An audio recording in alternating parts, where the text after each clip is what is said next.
Asante sana. Karibu. Uko salama? Niko salama kwa Maria. Umekuwa tu ya darasa sasa. General Shume sir, Deputy Vice Chancellor in charge of research. Asante sana. Yes, welcome.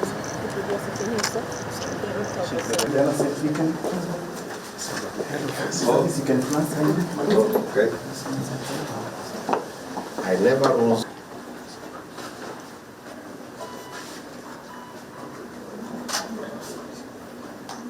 I want to encourage you as you settle down in your respective ministries, make it your business to go to the field and inspect the work that your officials are doing or whatever is being done in your ministry. And where you need a slightly higher profile, I'm available to come and back you up. And where we need even a higher profile, the president is available to come and do it. I keep on saying that let us use the hen mentality in this administration. The hen lays a very small egg, and immediately after laying it, gets on top of a house and makes noise for the next 4 hours for everybody to know that an egg has been laid. The cow produces 40 liters of milk and is just quiet. That milk disappears because nobody even knows there is milk in the compound. But the one egg, everybody knows about it.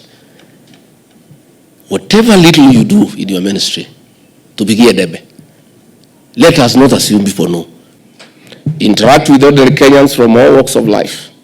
The feedback you can receive from the watchman, farmer, or the Uber driver can be 1,000,000 times better than reports and briefings of officials in your ministry, because it is honest and filtered and based on lived experience and not just observation. Loyalty to the head of state and government is non-negotiable. You are now soldiers in the army that has only one general. You are now also bound by the principle of collective responsibility, and no matter your personal views on a matter, once it is directed by the president or resolved by cabinet, your duty is to jealously, fiercely, and firmly defend it. I'm sorry you no longer have personal views or observations. Your words are policy pronouncements. Ensure that they carry the same weight, consideration, and gravitas as your cabinet memoranda or official communication. I am informed that you have engaged in candid discussions and some self-assessment and reflection. From yesterday's meeting with HE, the president, to the various presentations delivered yesterday and today, you have been taken through the expectations of your roles, the macroeconomic context in which we find ourselves, and the corruption pitfalls that you must avoid to guard against what the EACC describes as a cause for sleepless nights.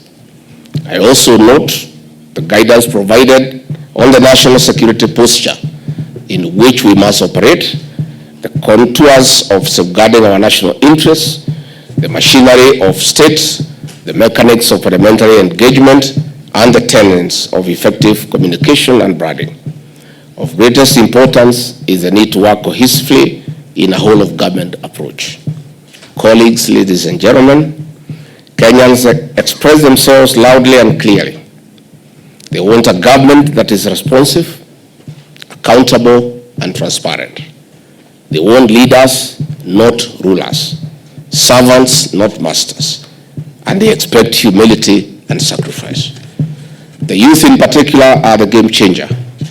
Our country, though 63 years old, has a median age of about 19.8 years. This youthfulness presents immense opportunities to harness their energy, passion, and creativity, but it also comes with heightened pressures and greater expectations. The great task of our season in leadership is to initiate an industrial, agricultural, and digital age revolution that will create millions more jobs and self-employment opportunities for Kenyans, but particularly the youth. We are expected to do so with transparency, accountability, and integrity. The temptation will be to think that this can be achieved quickly and easily. But the reality is that this is a momentous task. Our key task as HE, the President urges, is to translate his political intent into policy programs. The President's political intent is critical clear in the Kenya Kwanza plan, the outlines in the bottom-up economic transformation agenda better. Through it, we are addressing the economic turbulence in the country, protecting the health of those without wealth, providing a decent roof over many more heads, and leading the nation to economic rebirth. The Kenya Kwanza plan is firmly anchored on three pillars which we must uphold at all times. First and foremost, we must maintain fidelity to the Constitution and the rule of law. Secondly, we must remain responsive to the needs and aspirations of the citizens we serve. Their trust and confidence in the government depends on our ability to deliver. Lastly, we must demonstrate unwavering loyalty to His Excellency the President as we carry out our duties and responsibilities. On the first point, all the power we wield is delegated to us by the people of Kenya. We are oath and honor bound to only exercise that power in strict conformity with the Constitution and to use that power for the enduring benefit of the people of Kenya. On the second point, we must be open and accessible leaders who listen, learn, and lead not just by words, but by example. Don't lock yourself up in your office. Move around and find out what is really going on. Have an open door policy that encourages full and frank input from those who serve under you. Encourage diverse opinions, welcome different ideas. Great leaders forge great teams, and your ability to deliver will be defined by how well you craft a vibrant and cohesive team. This ceremony marks the culmination of the two-day induction program for the constituted cabinet. The program was designed to provide cabinet secretaries with a seamless transition into their roles within the nation's top policymaking body, ensuring they fully comprehend the significant responsibilities they bear as senior members of the executive. In the course of the program, the members of the cabinet were reminded of their key roles, which include: 1, steering the formulation and implementation of public policy.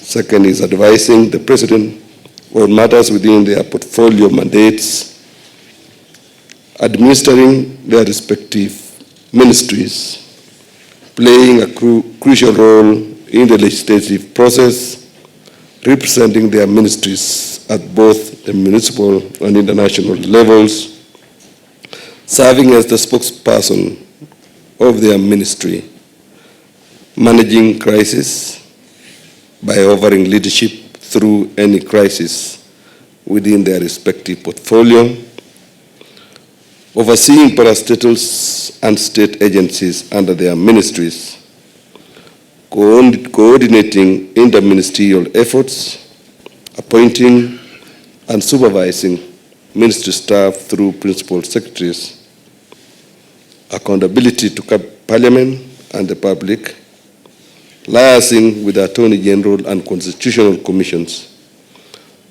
balancing power among ministries, independent offices, commissions, and state corporations in line with the doctrine of the separation of powers, implementing court orders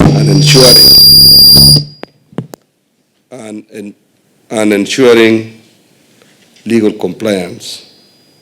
Also, verifying the accuracy of information received, thereby preventing the potential of misleading the President due to unverified reports. The members of Cabinet also considered various presentations and one acknowledged the current state of the economy and operational challenges following the failure to enact the 2024 finance bill. Secondly, they recognized the security imperatives underpinning the nation's security strategy.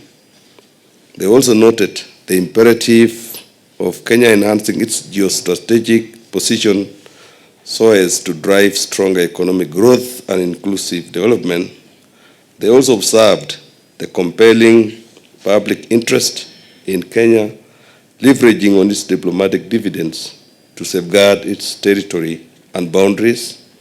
They also reaffirmed their commitment to leading by example, promoting good governance, accountability, and fighting corruption within their ministries. They also noted the importance of each ministry implementing a robust performance monitoring system to track the progress of projects and programs. We also emphasized the need to adopt a multi-agency approach in undertaking various ministerial programs. We reiterated the necessity of prioritizing preventive actions and mitigation strategies in crisis or disaster management. We all committed to establish partnership with the national government administrative structure, now commonly known as NGAO, to effectively monitor the implementation of various programs. We undertook to leverage technology as part of the Smart Government Initiative in fulfilling their ministerial mandates.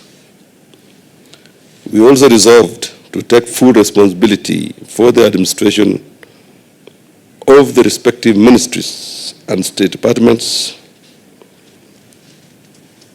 The Cabinet Secretaries committed to continuously engage with various stakeholders, including the private sector, civil society, and the public, to gather input and build consensus on important policy issues.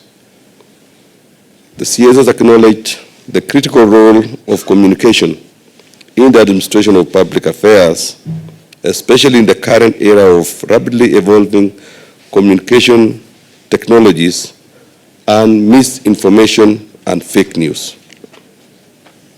The CSS resolved to convene within the next week for our day in-house strategy and deep dive on how to strengthen government communication.